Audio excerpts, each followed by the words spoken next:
Meeting. Oh, There. you jumped the gun. Go ahead and call the February 11th regular school board meeting to order, starting with roll call. Bo Schrader. Here. David Mathis. Here. Earl Wallace. Here. Isaac Wallace. Here. Next, we have affirmation and publication of the agenda. I, Kimberly Johnson, hereby certify that notice of the Kickapoo Area School District February regular school board meeting was published in accordance with state law. All right. Motion to approve the agenda. Next one. I'll second. All right. By Earl, second by Bo, all in favor? Aye. Opposed? All right, move on to the audience and visitors and board members. Anybody tonight? All right. Anything from the board members? I have a question, and this, the building and grounds minutes, that's not on the agenda anywhere except to approve them, which I have no problem with that. It's just about content, something that's in there, so. Is this the place to bring that up, or? Yeah, I guess, or we can move the minutes off the consent agenda and. Well, it really doesn't matter with whether it approved Oh, or okay. not, but, there was just a comment in there about, older coating filter system was donated to the school. Did we actually approve a donation? Oh, Go ahead, Dean. What was it? so there's the powder coating equipment that was donated. I think the discussion was more of on the buildings and ground was where they were gonna locate that. But has it ever been approved? If it's gonna be a The donation. cost, why would we accept a I think donation? there's if it's gonna no cost us? there's any cost at this point. It's an internal exercise for the shop department.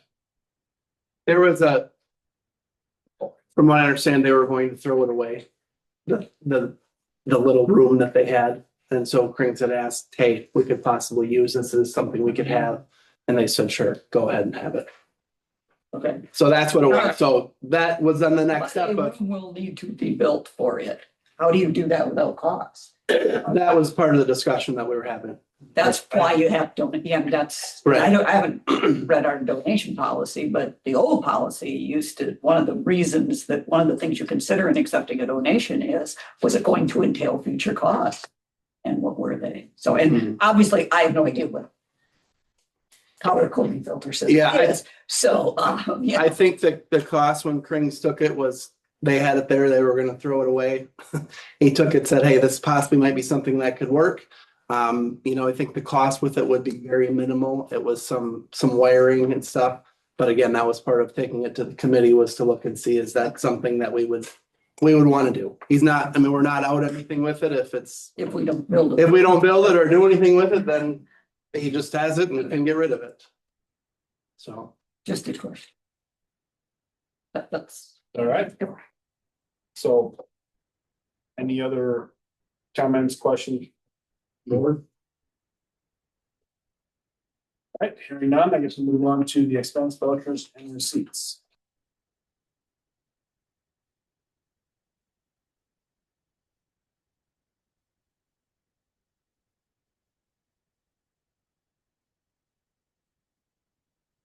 It's a negative receipt. I don't remember seeing many.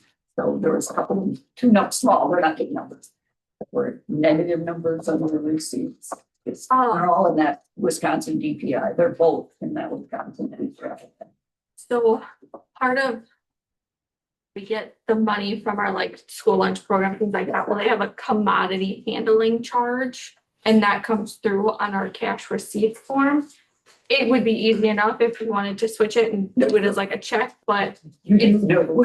yeah, they're, That's why I was wondering, do we actually we have to write a check for that or something? But no, that's why it's there. yeah, yep. That makes sense. Thank you.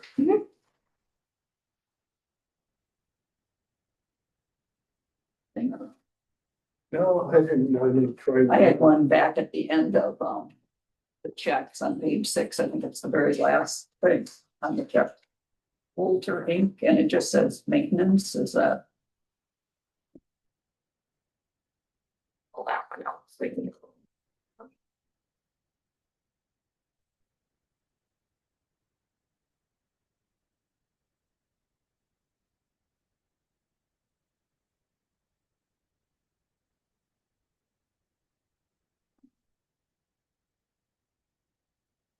that was for generator maintenance on it, just kind of checking up, making sure everything looked good on it. Runnings correctly as it should. Yeah, That's what's hooked up to the LP gas, right? I will double check that because it doesn't say which one it is, but That's generate electricity, I think. That's why we got the tanks, I think, was to generate. And I'm sure we got that cold, We have, natural gas shut us down, I would guess, They do. so they have to kick in. So. They don't kick in, then we're big trouble. Things start freezing here real quick. That's my guess of what. He's probably close to.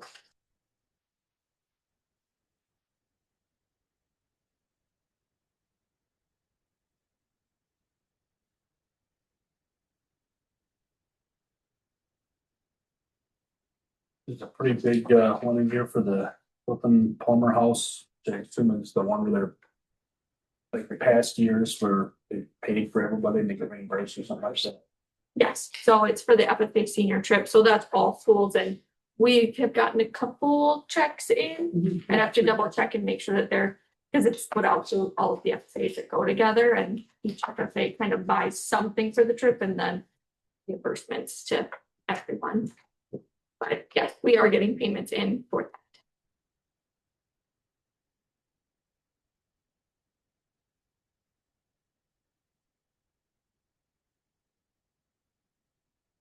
All right. Does anybody want to? The consent agenda. Or, sorry, the expense budget. Jumping ahead on this. I'll make that motion. I'll second. All in favor? Aye. Opposed? All right, moving on to the consent agenda. Now we have minutes from the January 14th regular board meeting, minutes from the January 28th building and grounds, transportation committee meeting. Field trips, if we need to go into those or if we just keep them. Fundraisers, the biology club plant sale, and then donations. $400 from Bob Von Runen for the digital sign, $100 from Ross Carpenter to the Kid Club, and $500 from Ellen Greeley donated for the digital sign. Any questions or comments on the consent agenda? I'll make a motion to approve the consent agenda. I'll second. Motion by Earls, by Janet, all in favor? Aye. Opposed?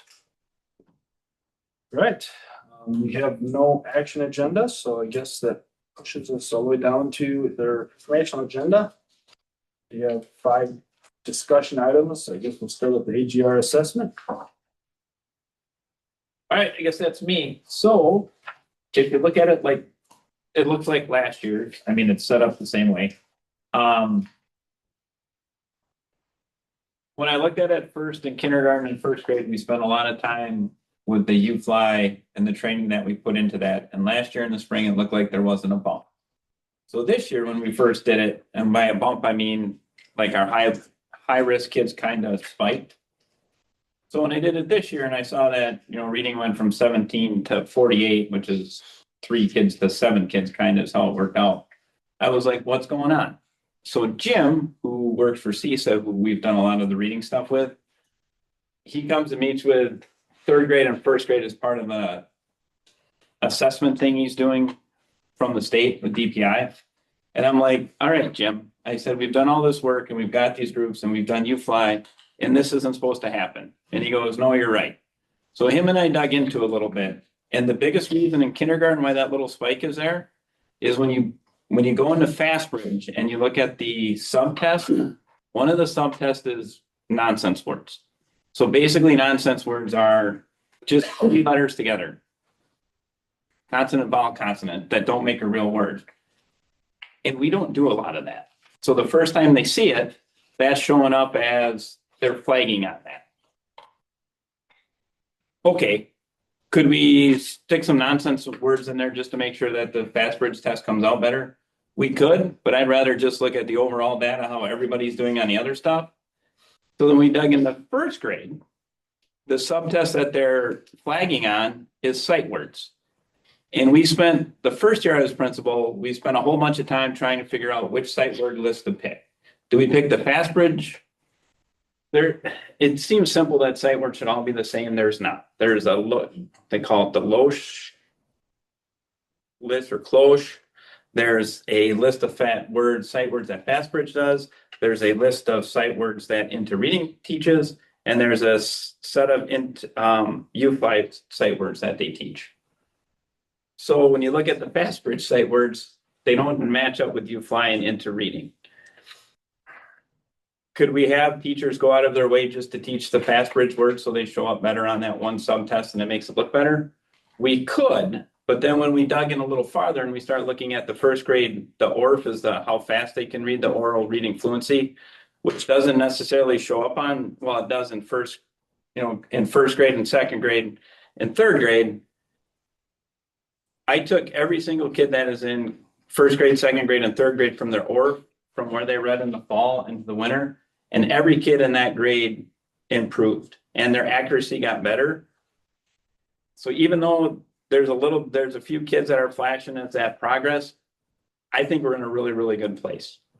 Because when I look at the subtests and I see what they're reading, and when I do the progress monitoring, and Sherry and I did for everybody K through third, I can tell that we're reading better.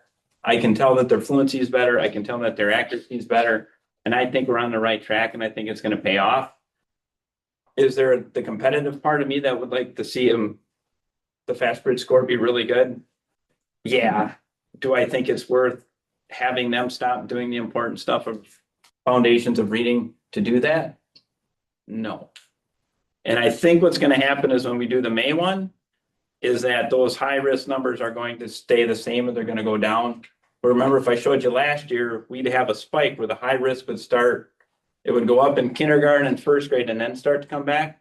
I don't think that's going to happen this year. I think those kids that we have at the 24% are going to stay the same or go lower. And when I look at the second grade, I mean, the second grade just stayed, they improved on their CBMR from high risk to low risk. And I know it's hard to look at that when they've stayed even. So we have those kids identified, they're getting extra help. And when I look at to throw another name at you, when we do the Ames web testing, which is what Act 20 asked for, last year when we did that, and I know they've changed the norms a little bit, we had a lot of kids that were at the 6th, 7th, and 8th percentile. And this year, almost all of our kids are the 10th percentile and higher. And in second grade, there's a bunch of them that, I'm not going to name the kids, but we had 4 kids that were at the 23rd percentile, 22nd percentile, which if they would have read 2 words faster, that would have bumped them. I mean, we're that close in places. So yeah, I would like to see no kids at the high risk, but I feel really good about where we are and what we're doing. So the stuff that Jim has helped us implement, the stuff that the teachers are doing with the help of Sherry and with Anna taking over, I feel really, really good about what our kids are doing in reading. And the math scores are actually really good. And we've changed a few things, not as much. We're trying to do a lot of stuff on the fly with math, more focused in on the exact standards and exactly what we're really trying to do is figure out, instead of doing it a mile wide and an inch deep, I'd rather have it a foot wide and 10 feet deep. So kids really understand those concepts in early math. And we're working our way through that. But overall, I think we're on the right track. So how many times a year and when do you have to give this Ames web test that I've not heard of before? no, the Ames web is what we have to do for Act 20. So that there's 3 times. So Wow. what we do is the Ames web is what the state has forced us to use. That we never used that till last year. Okay. And the state pays for that. So we do that in September. We do that. We can do it in December. But there's so much going on with the Christmas concert and everything else that I didn't think that's a great time to do it. So we give them the first week back after Christmas to kind of get their feet back under them. And then Sherry and I do all the Ames testing. And then the teachers do the Fastbridge. Because according to Act 20, we need the fast bridge to say what the diagnostic is, to tell us what Ames Web tells us. It's just what the state makes us do. And then by state law, we have to do it 46 days before the last day that we have face-to-face kids. So then we'll do it again in kind of in the middle of April. I'll count the dates back and make sure Sherry and I get them done. And then we'll do the fast bridge again. This is all fast bridge data. I have a lot of data. I like that part of it because you can really start to kind of zero in. There's stuff I don't like about Ames, but a lot of the subtests are really informative. And then UFly also they have some diagnostics that like Anna and Sherry will use on specific kids if we can't figure out where they're stuck. But I think I said to the staff, because when I do my weekly, what's coming up next week, I always try to put a celebration. I think it was 36 kids last year that had reading plans for the state that no longer need reading plans. So yeah, a couple kindergartners flagged. Yeah, there's always going to be a couple, but I'm really proud of what everybody's accomplished in the elementary of trying to move kids forward. So, and I can kind of dig into numbers if you need me to, but. Is Jim Addison? Yep. The wolf. That's supposedly really good. Jim is really good. I refer to it as the Church of Jim. Yeah. And I just got an email today, he got accepted to something he was doing to present at some big literacy conference. It was not in Rutland. Yeah, he is and I'll write this off my list of what I was going to share later. What Jim has compiled, I don't even know how to explain it. For each grade, we have a data wall that has each kid is listed based on where they are of high advanced, in the middle, or at risk. And then in each of those is each subtest. And then I put in the score for each subtest, and we have that color coded to show if it's green, yellow, or red. So then what we can do is we can look at the kids who are at risk and we can say, okay, these kids are struggling with onset sounds, or these kids are struggling with long vowels. So then and then Jim came on Friday, and I think we're stealing money from him because however he wrote this grant, he's like, well, you get 5 days. I'm like, you're here every Tuesday, every 2 weeks. And then he was here all day Friday.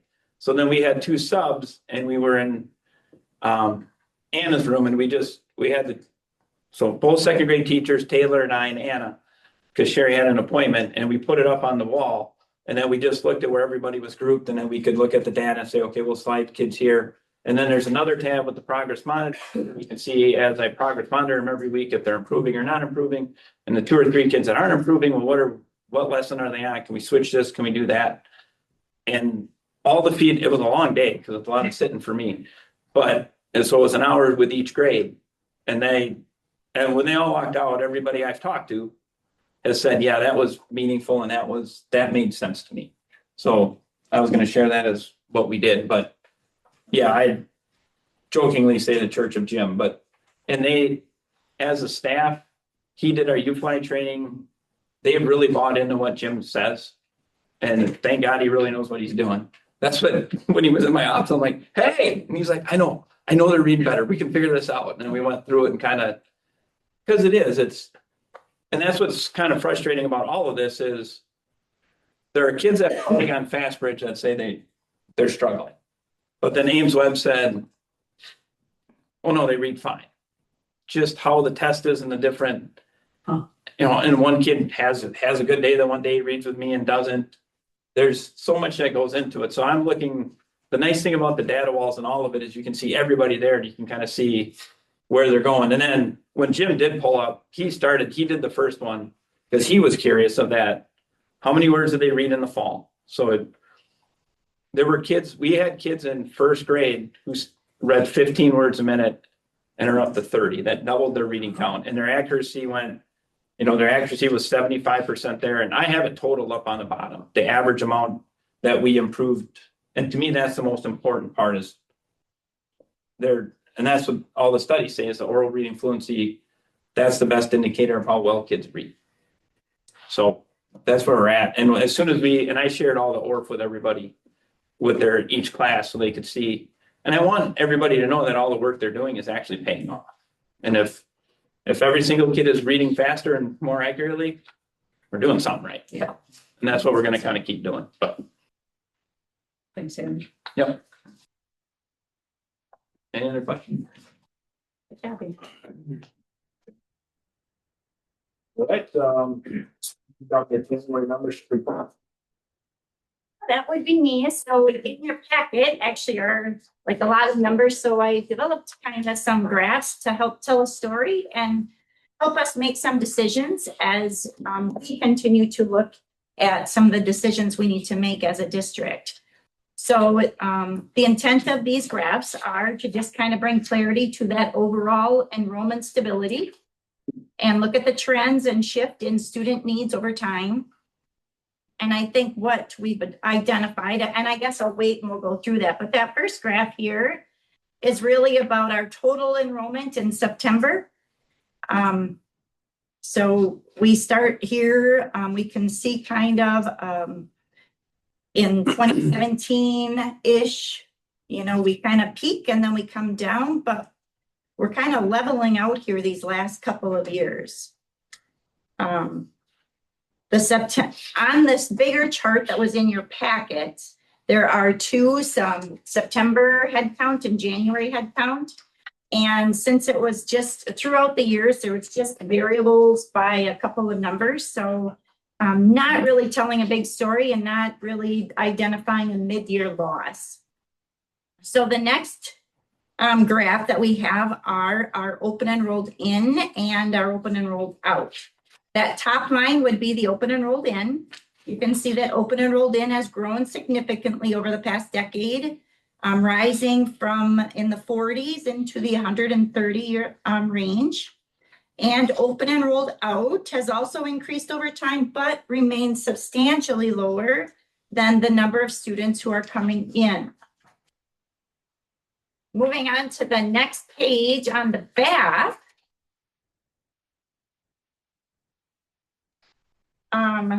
This is the special education growth. And this graph shows our from October 1st special education count over the last 9 years. In 2016-17, you can see there we served about 40 or 58 students in special education. And this year that number is 92. So that's right around it was almost a 59% increase. Pretty significant when we're thinking about staffing and meeting student needs. I also included that lower chart there is actually special education as a percentage. And so while the enrollment has stabilized, as we saw in that first graph, the composition of our student population has really shifted, and we are serving significantly more students with special instructional needs. So students are much more intensive than they were even just 9 years ago. So kind of what all of these numbers have indicated is that our overall enrollment has declined from its peak, but the percentage of students requiring specialized services has increased significantly.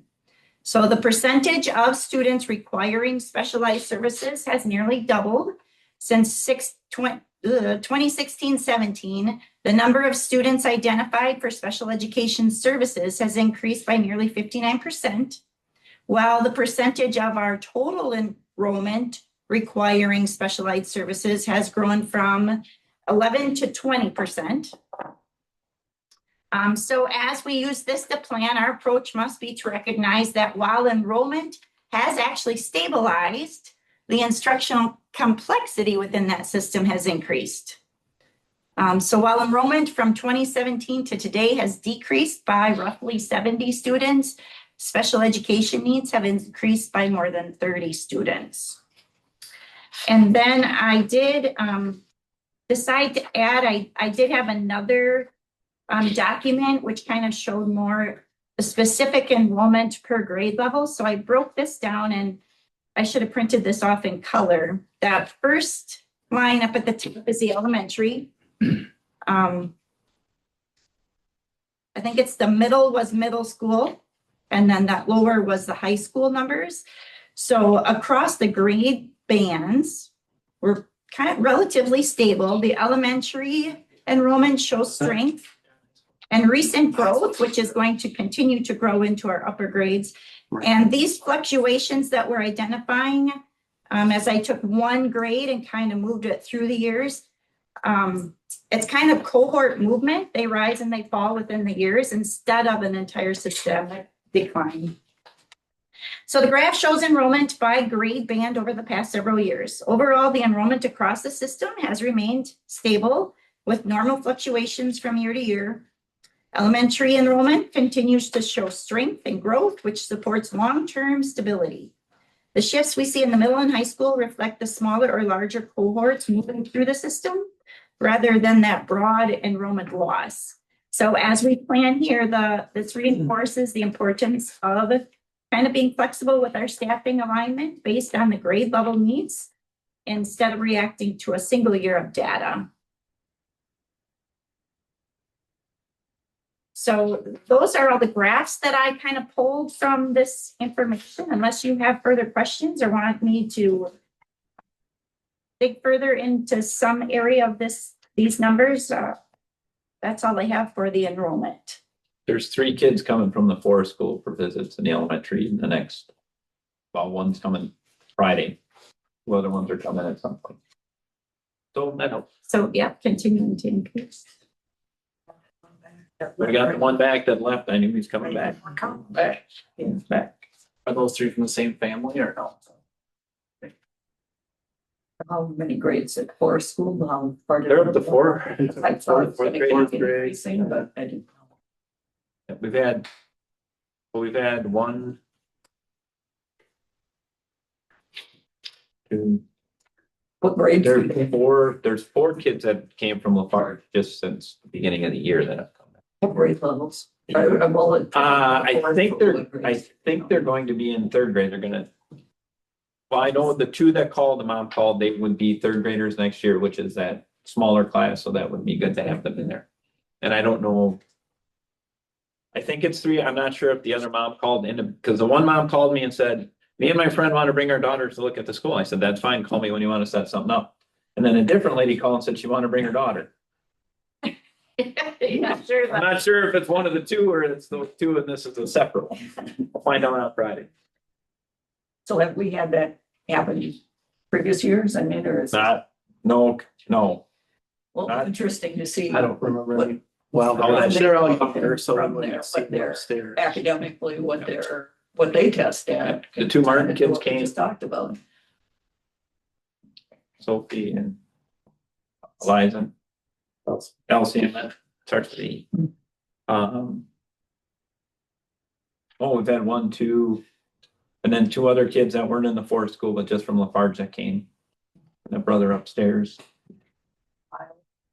The 3 from Iowa came, but we can't blame that on Lafarge. I think we got 6 the week after count. Oh, yeah. wait. Jeez. The 3 from the March. Yeah, they didn't count. The day after, didn't they? They came so close. I'm like, really? Yeah. Well, they track these kids, so You would think they they would. figure that part out so that you can do it. Of course, they leave that. Numbers or? Yeah, do you want the numbers or no, open enrollment dollars or no, do you want? That's the one I gave you, want me to share there, or just, it's the open enrollment. Yep. Dollars. What we get in and out and stuff, so. I think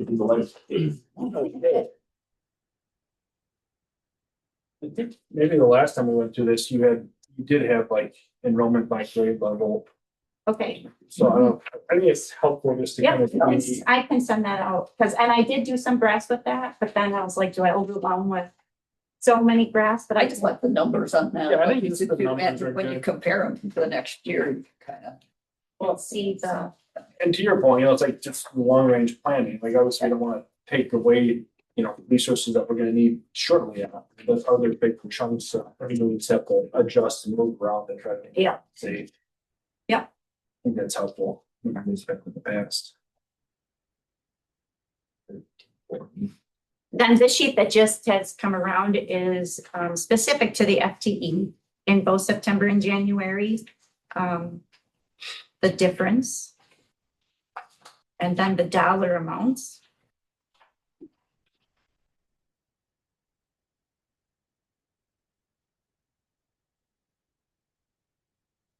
And then, you know, for 4K, we don't get a full FTE for each of those skills until kindergarten. We get 0.6.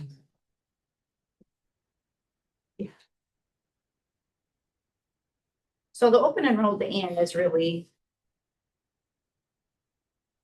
Lifesaver.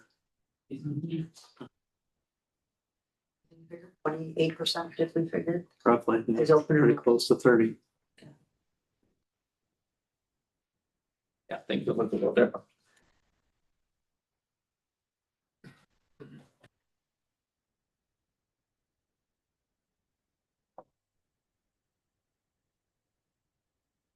You know, I've heard from some community members that just continue to, you know, advertise what we have going on and, you know, just especially that people come from forest school, we can advertise the fact that we're, you know, situated with all this kind of surrounding. All these nature nice trails, resources, all the other stuff. yeah. I think anything we can do to continue to just advertise that.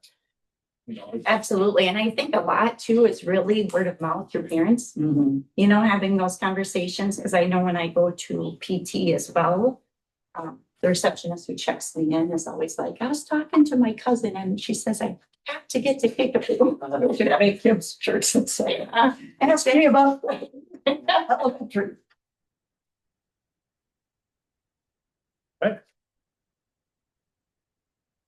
all right, well, move on to the 24-25 audit report. So the audit report is not included in your packet because it is like 55-ish pages. But it was emailed out. So we had our audit on site. It was July 21st and 22nd when our auditors were here. We were with Johnson and Block again this year. This was our final year on our contract with them. Our requests for proposals have been sent out to a few different audit companies. I'm waiting to hear back from them, but the plan is next meeting to be able to go through those and then select an audit firm for hopefully the next 3 years. But I was at a CISA meeting this morning and there's a widespread problem of finding an auditor. And I know some schools, the auditors would only bid them for 1 year at a time. Because right now we have them for 3 years at a time. So it's at the end of the world. It's just a little more work on the backside to get everything lined up and make sure that we have someone. It's It's also gonna drive prices up. So. Yes.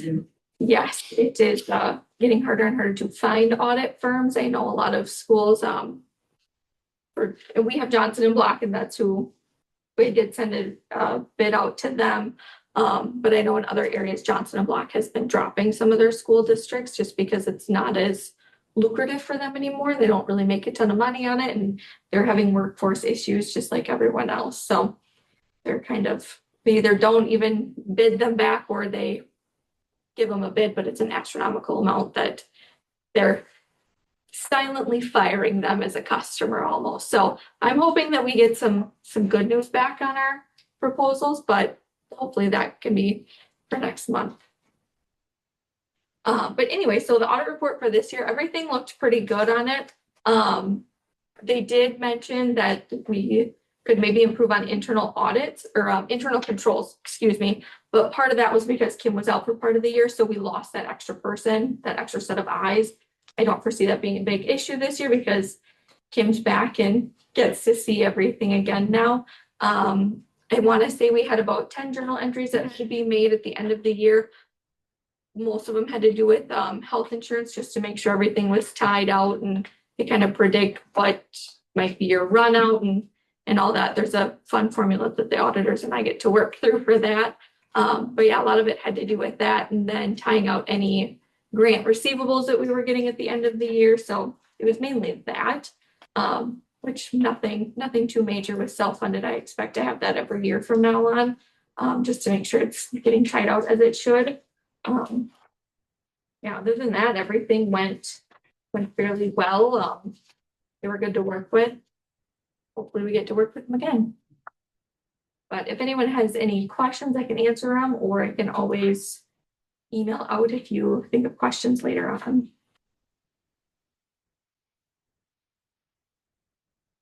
All right. No questions. We'll move on to the quarterly budget report.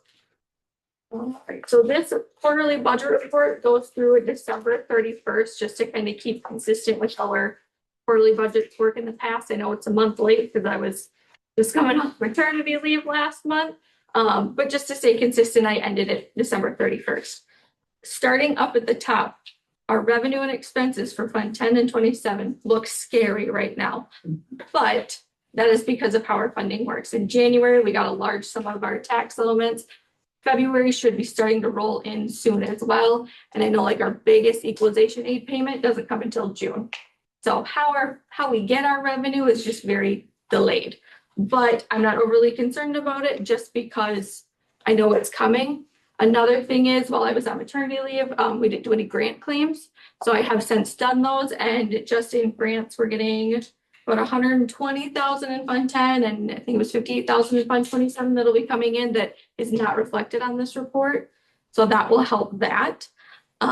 Then working down through this, our salary and fringe benefits, those look good. We don't want those to be at 50% this year, just at this point of the year, just because of how our teachers are paid. They have the accelerated payment. So in June, they get June, July, and August checks, just so we can keep everything in the same fiscal year. So that's why right now we want these under 50%, and they're looking really good right now. Then moving down to elementary expenses, all of these are under that 50% with the exception of that other objects. That other objects is where we pay any of our membership dues out of. Pretty much all of those are paid at the beginning of the year. So we really shouldn't have a ton more expenses in that line item, but a vast majority are paid in June, July, or July, August, September.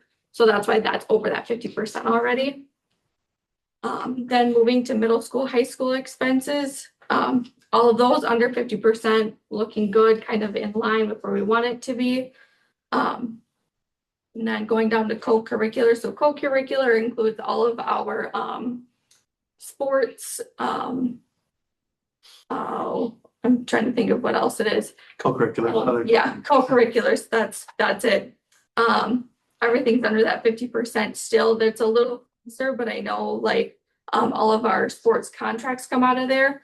As of December, all of the fall coaches had been paid out, and all high school winter coaches had received the first half of their coaching payment. Middle school coaches don't get the first half of their payment until January. So that's why it's a little under 50%, but that's where we want it to be.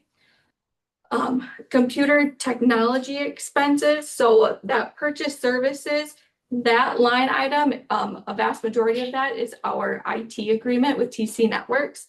So that one we want to see close to 50%. It's also any other services that we would need to come in. Like if we needed to have someone come in and like fix a server, that's something that TC couldn't do, or if we were getting new cameras installed, things like that, that would also go in there. Non-capital objects, that would include things like new technology if we were to need it, like if all of our printers went kaput, that's where that would come from. But those are looking good. Moving down the district office expenses, all of those look good except for other objects. We went over budget on that one, but we did have a new subscription this year, kind of dealing with AI to learn more about that. But on a $6,500 budget, when you go over, it doesn't take long for that percentage to look really bad. So we're at 102 right now. That one might go up just a little bit, but it shouldn't be anything astronomical unless something crazy comes up. But, and you don't anticipate anything, like you're really not in bad shape because non-capital objects up there is obviously lower and more than we'll take care of that unless you. So basically what you need to do is just sort of, you know, over the total thing. But, Yes, yeah. yep, exactly. As long as we don't go over in the total, then we're fine. And right now I don't anticipate that happening unless something catastrophic happens. But we're not going to think like that. We're going to think everything's just going to be normal. Then moving down to property and liability insurance expenses. This budget is pretty much all the way used up. That's because we pay all of these at the beginning of our fiscal year. So going forward, we shouldn't have any more expenses in here. I always budget a little extra just in case something changes by the time from when I get the quotes to when budgets are approved. Also in years past, we've done a bus purchase in the middle of the year so that the insurance expense to ensure that bus would come out of here, and I don't think that will be at the time, so I budget a little extra in there. This year we had approved to purchase a bus like last year at this time, so Jeff purchased that in July. And it was approved so early to purchase so we could lock in a rate, which worked out well for us at that point. Then moving down to our HSA expense summary, these budgets all look really low, but that's where they should be. Through December, they've only received a third of the payments that the school district will put into that account. They don't get their next payment, or they got their next payment in January. So we want these to be right around that 33%. Then going to the next page is the transportation expense budget. All of these look good. The one that is over 50% is that capital objects, and that was the purchase of the new bus that came in July. So again, unless a vehicle implodes, which I don't think we're looking at that, all of these budgets look good. We're hoping we don't have to spend a ton more out of that. Down to transportation and fuel expense. Budgets are all coming in well, all under that 50%. We have a lot of different routes that we're running this year, just with more specialized routes for our special ed kiddos. But everything is still coming in really well. Then going down to the custodial expenses, again, all of those are coming in really well. Under other objects right now, we haven't spent anything. That's because that goes for memberships. The new maintenance supervisor didn't do the memberships that the previous one had done. So that budget will be adjusted in the future. I know it's not a huge budget, but just to kind of keep in line with what we're actually spending. Then going down to the maintenance expense, again, those are all looking really good, coming in under that 50 percentile. These budgets could be used more for like any projects that might come up that we would need to do in June. I know last year over the summer, we did that parking lot repair. If we were to need anything, that's what those budgets could help with. Utility expenses going down. Right now, this budget looks low, but I know it will increase because these winter months, we had to spend more on heat, things like that. So it will increase just because we're going to be spending more to heat the building now, and it's going to come out of that budget. And then the final one is food service. And on here, again, it looks very bad, but part of that is because when I was gone on maternity leave, we didn't do the food service claims. They have since been done. And we're getting $61,694.31 that is not reflected in here. So right now we're at realistically breaking even in food service. Last year, they did not, right? Yes, last year there was a loss in there. Yeah, you know how much? The actual loss was about $100,000. Over $107,000. They had a beginning fund balance. I went back to the annual packet after I saw that number. I went back to the annual meeting packet. They started last year, 24-25, with $124,000 balance, which that's kind of high. They ended the year with 17,000. Didn't we buy some equipment in there specifically to lower that fund balance? Not like that, we didn't. It's always. I believe, well, she can look Yeah, into we it didn't for us, but I think we've got an actual operating loss in there too. And I don't know what we do, because if that happened. Okay, I'll let it go. I guess I tried this last year. I mean, we've got a new person there. Are we doing anything to, I'm not sure why we raised on the budget, didn't catch this until looking at this now, that we increased the revenue part of their budget. Where is that coming from? Heather did apply for an extra grant, and we are receiving that grant, so that's helping increase that revenue. But yes, last year we did have to spend down a little bit just because DPI only allows us to have so much in that fund balance.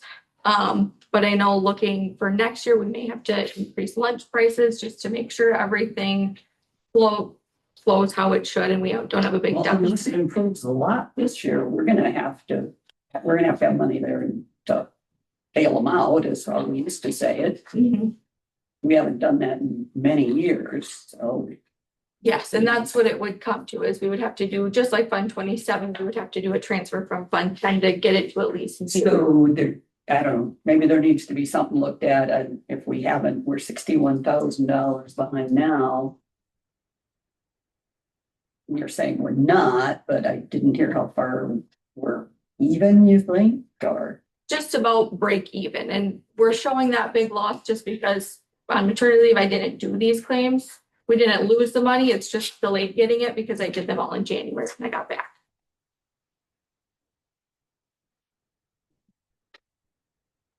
I do feel like our lunch fund still we should talk a little bit about when we're doing our next year's budget, because I do feel like that's another touch point that, you know, like every kid eats lunch, right? And you know, I look through the Well, lunch menu. not every kid eats the school lunch, that's part of the. Well, that's maybe problem part of the why problem. schools have to. But I guess Oh, I also see. when I look at this menu, I also see a lot of things on the menu that I'm surprised that we have on the menu. Like, I feel like, is this someplace that we could get a return on our investment when we start talking about trying to get kids to come to our school? Yeah. You know, like a lunch program, and I know that's a big deal. Not that we're trying to compete with specialized Montessori schools, stuff like that, but that is one of their marketing points, is that they have this premium kind of lunch opportunity. And not that we're trying to hit a premium, I just feel like that's maybe an area that we could have a return on what we spent. I'm not sure I totally get how that works. I mean, if you can, as long as you can bring in the funds to pay for the lunches. I mean, we can't keep funding, we Well, I can't think set up a there's program definitely- that's gonna require transferring out of Fund 10 constantly. No. I mean, unless that's, you know, you decide to do that as a board, but next time you go to do a referendum, you know, that's not, all these transfers, I mean, spec ed gets a lot of, well, because of dollars, it deserves it a lot more attention, but right now it was intended to be a break even. We don't have to make money on it. And yes, that balance was too high, but to spend that all out in 1 year, I don't know if that was a good plan, if you're saying that was the plan, but it's water under the bridge now. It's gone. And we're gonna see our regular fund balance doing that sometimes too, if we're not a little bit more careful.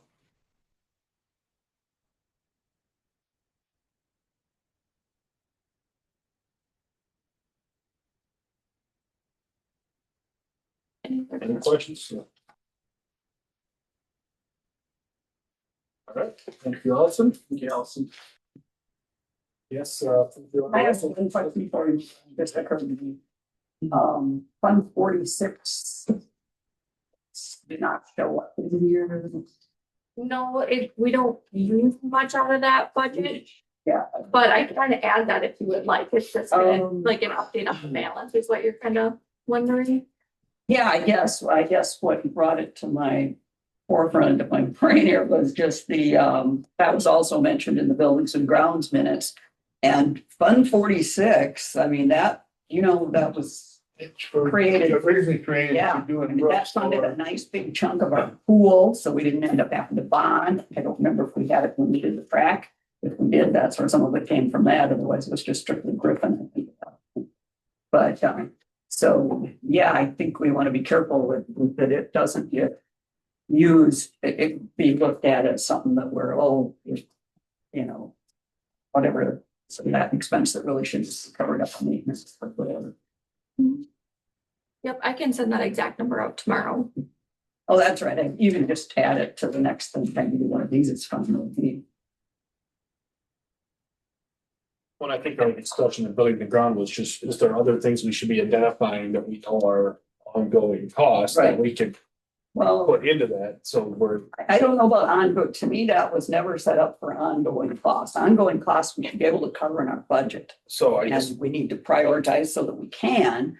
That's why, like I say, it was used for the pool. Well- Maybe my understanding isn't the same as yours, so but like, what I'm saying, I guess I'm gonna cost like large items that may come up from time to time. So- large, yes. Yeah, so like if we know. Me, we're ongoing getting costs to the- are, So if we're gonna get to a point where we need to replace a, large piece of HVAC equipment, that we can plan for that ahead and start putting money into it, so we don't have We're in that. agreement. Or of a maintenance. Yeah.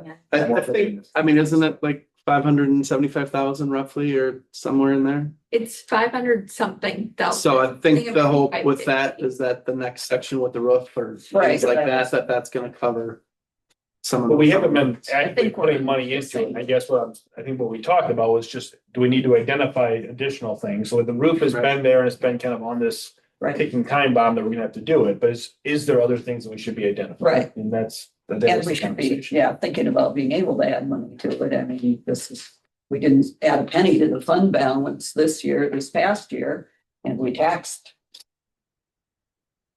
How much more? $400,000 more?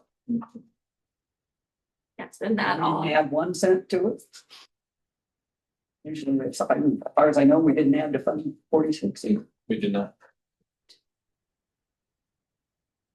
All right, any other questions on the quarterly budget report? All right, we'll move on to the self-funded health insurance report. Okay, so in the packet, the first portion of that is our current fiscal year. Right now, it's running a little hotter than what we would like to see it at. But part of that is we had some high cost claims last year, and some of those costs are still lingering over into this year. The second page of this is last year's full cost analysis, including the run out period for the self-funded health insurance. And that one also came in a little more than what we were planning on it, but we had some anomalies last year of high costs that lingering over into this year, but we can now account for those and build that into the budget. We did meet with some data analysts from the insurance center a week or 2 weeks ago about. And they were able to dig in more to see kind of what caused it. And, they identified those couple high cost claims. And one thing that they've brought up multiple times is for a district our size, we've had a lot of babies in the last 2 years, and they're like, it's a good thing, but they are expensive. 2 more coming. Yeah, as of right now, we know of 2 more, and I think they'll both be on next year's plan. They're both do it within a week of each other Yes, in July. yes. So unless something crazy happens, they'll be on next year's plan, but crazier things have happened. They could end up on this year. I don't want them to. Maybe should stay in as long as they need to. Hey, wait a second, you had a baby. I did. And mine was that crazy one that decided to come earlier than it should have. But so as I know more of those things, I'm able to tell the insurance center to kind of help build that into what cost could look like next year. I know they're hoping to get at least 2 more months of data where they really feel like this is what we think next year could look like. This is what we think you should be charging for premiums, things like that, what should be taken out of payroll every month. Yes, it was for the most part a very positive conversation. We talked a little bit about our stop loss ratio and what that is. So for every person on our plan, we have a $50,000 stop loss policy. So once their claims get over 50,000, then we have a reinsurance that will reimburse us for that.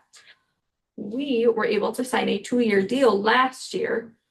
So our rate was flat this year at the $50,000, and next year it's going to go up to $55,000. Both Janice and Taylor, their data analysts, were like, that was a really good call, just because it could have gone up a lot more had you not seen it at that time.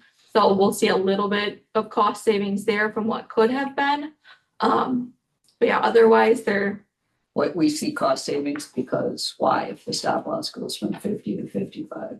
because of how our claims have been, if we wouldn't have signed that 2-year deal, we would have gotten a bigger one. But Yes. yes, next year we will not, because if it goes from 50 to 55, we would have the liability that possible being Yes. liable for $5,000 per. Yes, but looking Per- at claims, they don't know if we would have gotten that 55,000 This- rate. Yeah, I get you Yeah. on this year, but I sounded like you were saying for next year. Well, don't think so. but 26, Other than 27, the it's premium is better or something. so 25, 26 this year, it's a 50,000, 26, 27, it's 55,000 Right. because we signed that last year. If we would have waited to sign that stop loss this year, they don't know if we would have gotten the rate of 55,000. So luckily, we were able to get that in motion last year and get it taken care of. Just so it helped us this year and next year. But yeah, overall, it was a fairly positive conversation with the insurance center. It's just kind of waiting on more data. They also made a comment that we have a lot of members per employee. Yes. I think the national average, or maybe it was the state average, was like 1.8 members per employee, and we're sitting at like 3.6, 3.4. But they're like, that, and for schools, it's not totally uncommon because it's a very family-friendly working place. So they did say that it's a lot of family plans, not a ton of single plans. So do we would have this for last year, well, somewhere along somebody, insurance center, somebody up above us has to come up with an premium equivalent, even though we don't charge that right now to any portion of that. Can you tell what those were? I don't know. Do we just have single and family? Do we have a third type of policy too, or? So we actually have 4 tiers. We have, single, employee and children, employee and spouse, and then full family. Yes, I can send all of those quote unquote premiums of what we took out for payroll last year. Where do I see? And maybe it is on these, when you get to the end of the year, exactly what we paid for insurance. And the last one would have been ending June 2025. So do I have to add up a whole bunch of numbers on this sheet, or is it this 1,055,000 in the total net self-funded cost? Yes, that is what we've paid out. So that includes all of the fixed cost of like stop loss premiums, any admin fees, the variable weeklies, and then what we get back for any of that stop loss coverage after 50,000, any pharmacy rebates, things like that. That's what we And pay then out. that's the number that you kind of used to build this year's budget from. Yes, so I and the insurance center, because they have, they can go deeper No. into it and say like, this is what we think it's gonna look like next year. And am I right that where that would show up in the budget would be salary fringe expense then? Yes, Because we have budgeted for there'd be other things in this though too. So we never actually see anything in this as to what did we budget this year? not just specifically health insurance. I Right. can pull that out. Right, it would be in there, but there's so much more there. Yeah, I would be curious, what did we budget this year? What did we budget last year? Because I kind of not so familiar with anymore, at least on if our loss ratio is 139%. What does that mean? Doesn't sound good. Where were you looking for where you see the? Yeah, right in the yellow thing for last year.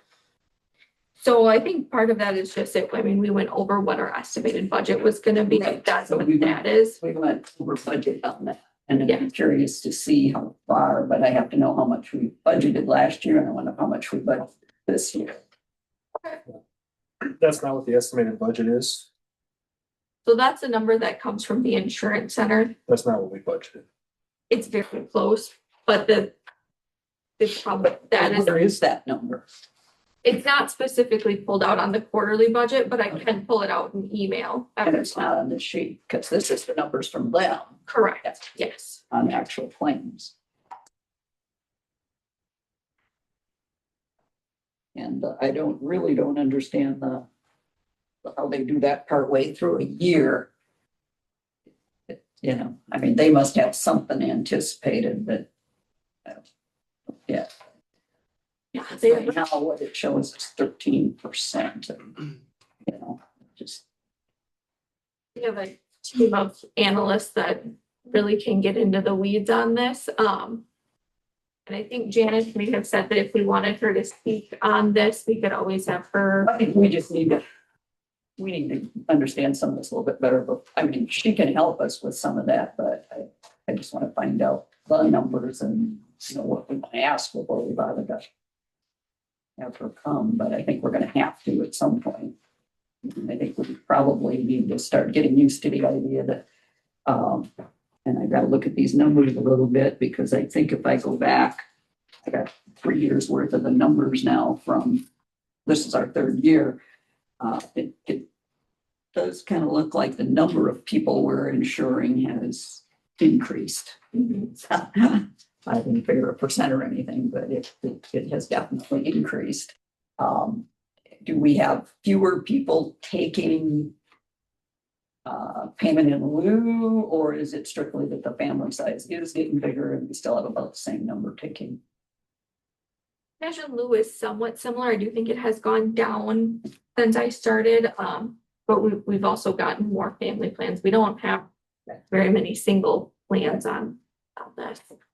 Well, I think we're gonna have to get used to the idea that we're gonna have to join the rest of the masses, and we're going to have employee premiums.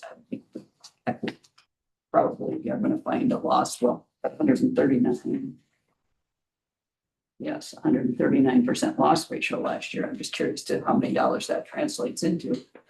And I don't know how we can, and we spent, you know, like I said, we spent every cent last year of the extra money, but I mean, that's why we asked for it, because we knew that, you know, to keep doing what we were doing, we needed that. But at some point, we're gonna have to find things that we're gonna have to do differently. And that's. And I this think is a that was big part of our item there. discussion with the health insurance Okay. experts, was really digging in, and they were trying to find more data to support some more decisions, because that was a conversation. And it has been honestly the last couple of years, knowing that we were going Yes, to We progress. have, but it's been one of those things, if we can maintain without doing it, Right, you know, it's a, but for we're employees. the it's very very minute, nice, but yeah. And then also incentivizing, you know, making sure that cash in lieu is still attractive. Cash in lieu will be, I think we make cash in lieu more attractive when there is a premium. It will do that. Right. Right now, the difference is pay you whatever we pay you, say 7,000, what is it, 7, maybe 6 or 7, whatever it is. 66, okay. So we pay you 65, the others, you know, so it's 65 more than somebody else. Once we start charging even, you know, even if you only end up having to pay a couple thousand for a year, you know, you just increase the value of your payment in lieu. So. Yeah, and that was all part of that discussion, was talking all about those variables to Yeah. try to get this to work Mhm. to the best of everyone's.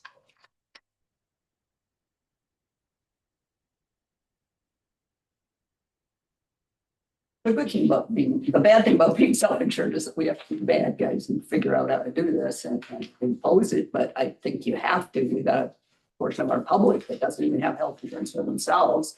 So to ask them to pay more and more taxes just so we can keep, you know, that can't become part of the.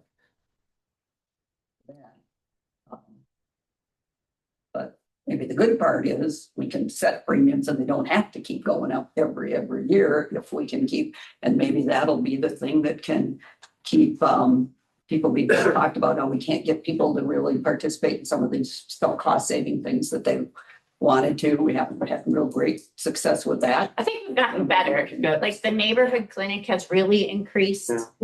People are calling in, to change their, Okay, are we getting a little bit more of We are that? getting Last more of time that, we yeah. talked about it, there were very, very few, so. I think there's room for improvement. Oh, obviously, definitely, but But, yeah, it's happening more. And I think the more the staff are actually talking about their experience, then others are seizing that and yeah, I definitely think, there's some things to be done there and we need to look, maybe the insurance company can help us find some examples and some things too then of how do you incentivize.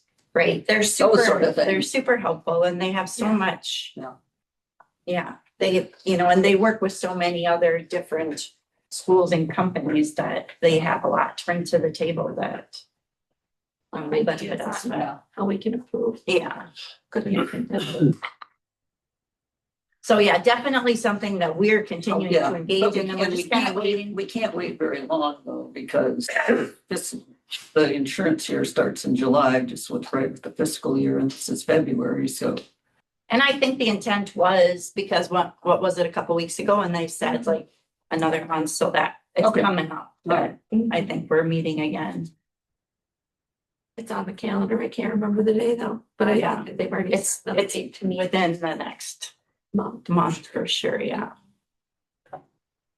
So, Is it easy to pull the historic data just as far as, I know Jen's got her last few years, but like even just going back to when we were still on a plan, just so we can kind of look at oh, yeah. change has been over the last handful of years. Any specific, like how many years back would you prefer to see? Like, I might- Yeah, 5 maybe, I don't know, just.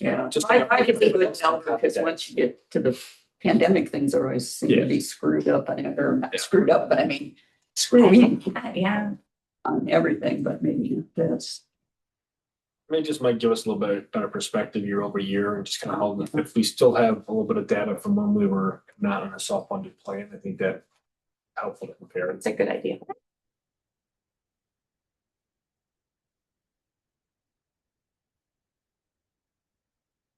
All right. There's no further discussion of self-funded health insurance report. We'll jump into the superintendent's report. Great.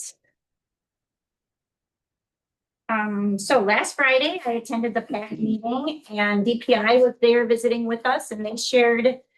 They were there to share kind of their strategic direction, which their emphasis was on how they were modernizing their systems, improving their customer service to districts, and trying to better align academic and operational supports. And their intention is to really get into rural areas and listen and collaborate more so with districts just like ours.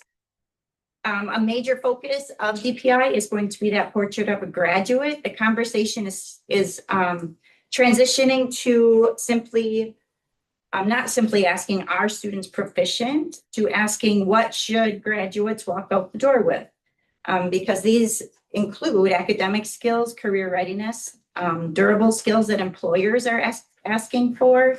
And there's also more exploration into some competency-based models and how assessment may evolve over time. There was also conversation about career and college readiness. Another hot topic that day, there's a growing recognition of the importance of trades, dual enrollment opportunities, and equitable access to higher education. That was a big part of the conversation because of our areas. At the same time, there are ongoing conversations about what are some different funding structures and how can we navigate those systems to ensure that all of our students, no matter their background, have access. There was also conversation around the teacher workforce challenges. It's still a major statewide concern, especially in high need areas and the substitute shortages. Programs like Educators Rising, there was a speaker speaking on the benefits of that, and the Grow Your Own models were highlighted as kind of some more long-term strategies to strengthen the pipeline and encourage students to consider careers in education. Mental health continues to be a statewide priority. and identifying that schools play a significant role in supporting students beyond their academics.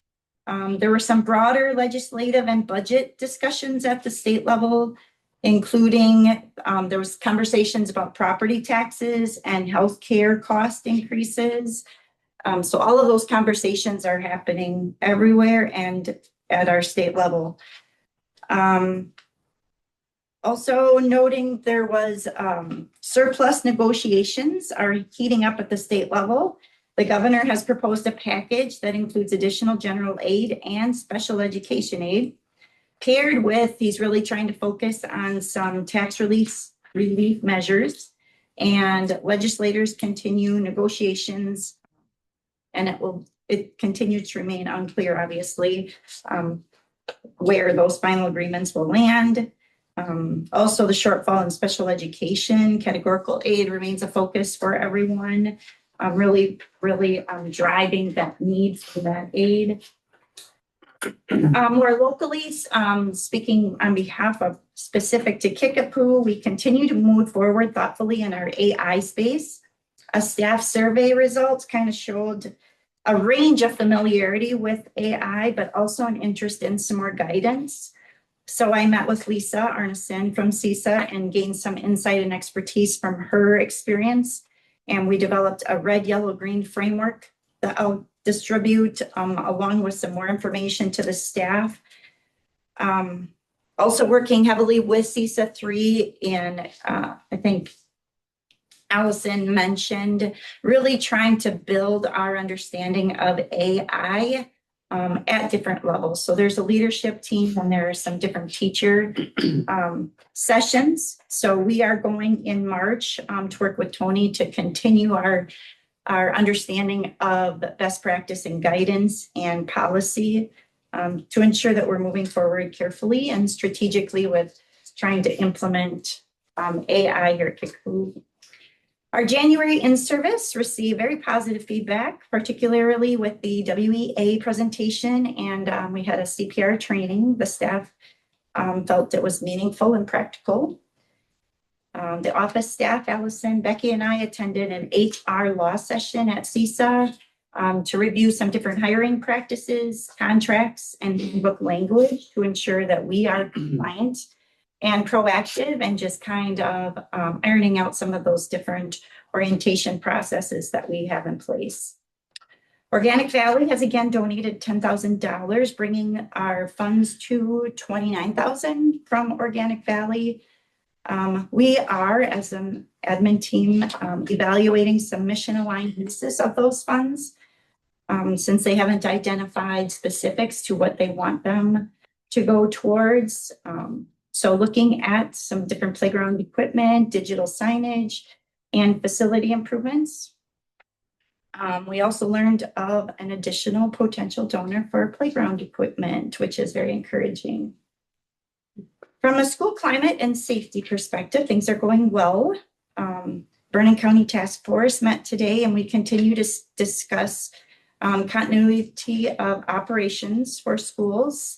On these meetings, it's the hospital, it's law enforcement, it's fire, and school districts to just kind of align our operations for safety, threat assessments, and then evaluate and align all of our emergency response plans. We get updated on different trainings and drills, and Officer Raisler commented that he is kind of concluding his opioid sessions with area students and moving into his 5th grade counteract classes. Administrative team continues to work where we will be evaluating this 5-year staffing projection plan. While retirements cannot be confirmed, we are identifying some high need areas and developing some replacement strategies. So we will remain proactive rather than reactive. And last, but not least, okay, I'm just going to try to just keep reading so I don't get emotional. I want to recognize the staff and the students and the board members and truly the entire Kickapoo community. Yesterday marked the anniversary of one of the most challenging and painful days and journeys of my life. And when you are forced to start over, it doesn't stay contained in that single moment. It kind of lingers. And it brings heavy doses of fear and worry and anxiety that shows up when you don't expect it to. And physical symptoms that remind you your body remembers what your mind wishes it would forget. So even a year later, the challenges are still real. And there are things I cannot do that I once did. There are moments that I am reminded that I am not who I was before. And that is hard and hurtful, but here's what I am learning. Strength does not always look like going back to who you were. Sometimes strength looks like what's becoming and is deeper. Yesterday was a day that had quietly been terrorizing me, and I wasn't sure I could walk into it. But Aaron wouldn't let me skip school. So You know, it's an option. he came and picked me up and made me again, and fortunately didn't make me drive. But he brought me to school, he made me come. And when I walked in, it felt like the biggest bear hug I could ever imagine. I walked into my office, staff standing there with food and big hugs. I walked into my office with gifts and sweet, heartfelt cards. I received hugs with intention. The students gave me the most treasured, heartfelt notes. They are so precious. The middle school choir sang "Lean on Me," and high school students sent emails.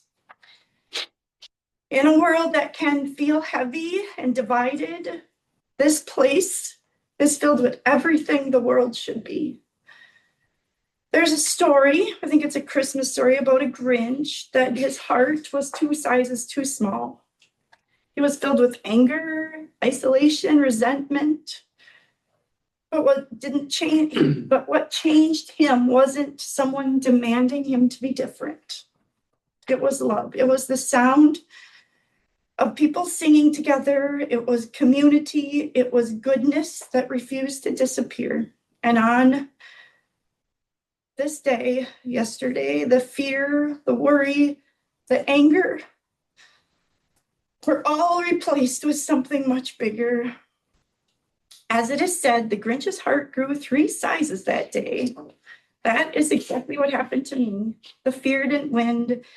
The anxiety did not define my day, and the physical reminders didn't control my moments. Love replaced it. Acts of support replaced it.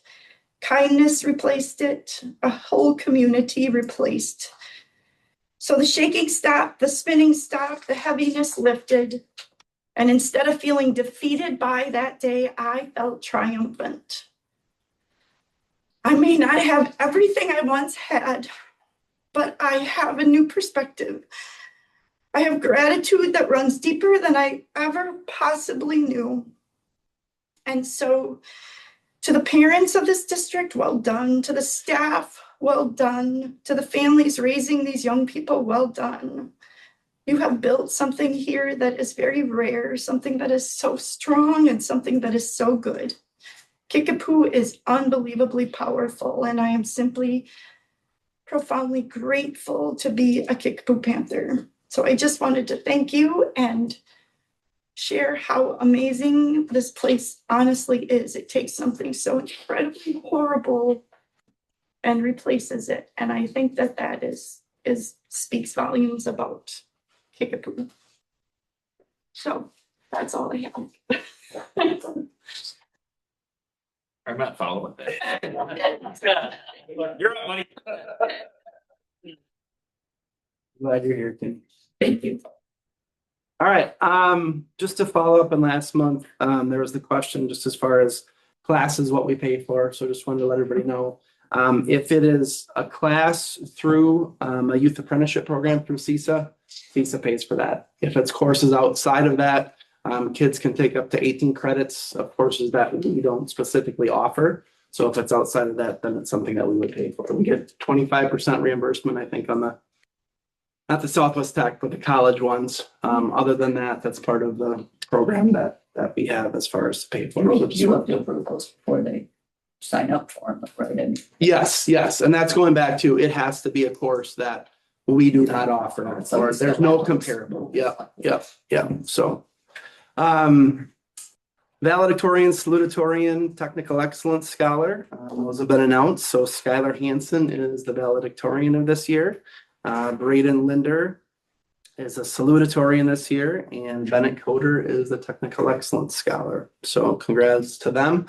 All worked hard and done a great job. One of the things that I think I had brought it up earlier this fall, I know we had talked about it at a policy meeting, you had mentioned it just as far as graduation, and students walking if they have a different alternative pathway, which we started to see more. When we met, and actually it was Marla and Kim, but I had given the information on it, but when they met with David at the policy committee, would you guys meet on Monday? We didn't meet. Friday? We just. Or you talk? Yeah, just with Neola. So essentially with the change with our Neola policy, it basically is written to give that flexibility. So it allows that, but just talking with Kim and Marla, we've never done that. So just wanted to make sure everybody's aware that that's in there unless anybody has an objection. The thought would be for students, if they have a Better Futures diploma or they have an HSED, that they would be able to walk through graduation. It would just specifically denote that they had that aspect in it. So unless anybody has any objections to that, I think we're covered in our policy with that. I think just to make it be a little more specific with a couple things, we'll put in the next year's student handbook. But I think according to David, we're covered. I just wanted, it's different than what we've had. We haven't had very many of them, hardly ever. But now that, there are a few more and we've got those requests that, hey, if I graduate from Better Futures or I get my HSCD, can I still walk at graduation? We've started to get more of those. So just wanted to check on that. Does anybody have any questions or thoughts? is that our current policy or is that a change or something? Current.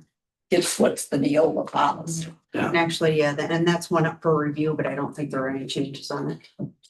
Right, and I think that we just really honestly looked at our mission to provide an education to our students, and those particular students really gained that Yeah. engagement, and so we feel like they want to walk, and we still feel like we've guided them to the education that they are required or they need in order to be successful. So we wanted to allow them to Right.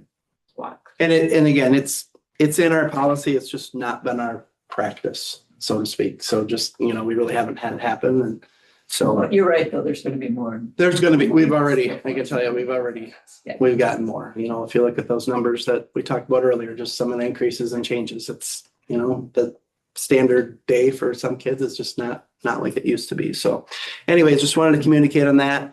One other aspect to just as a heads up, and I don't know that we'll get there. Softball numbers, we looked at them this past fall, we looked at them this past spring. We looked at them again here in the last month to see where they're at. Some things have changed. I think we're going to be okay for this spring. But it does bring up the question of possibly looking at a co-op with Lafarge for the future. So we're going to be in contact with them. If it would be something that we would do for next year, it would have to be by March 1st of next year because of the timeline that they get. The tough part is that we would have to, not for this year, but for Right. next year, if we would want to do it. But you mean we wouldn't have to decide till next year or? No, we'd have to sign an intent by next month. Okay. The tough part is, and when we really, we did stuff and I went through baseball and softball to just really check because numbers have changed. I mean, we met with Lafarge, we literally did it granularly down to, okay, this is Susie, this is Johnny. Every single kid had a name and what grade they were in. And, even those numbers were 10 to 12 and whatever. And all of a sudden now you get 3 or 4 that say they've changed their mind and it's a total different element. So anyway, just know it's not but it's something that we're looking So at. you're Just communicating with Lafarge Yeah. right now to see. Yeah. So Kent will be talking to Todd. and Yeah.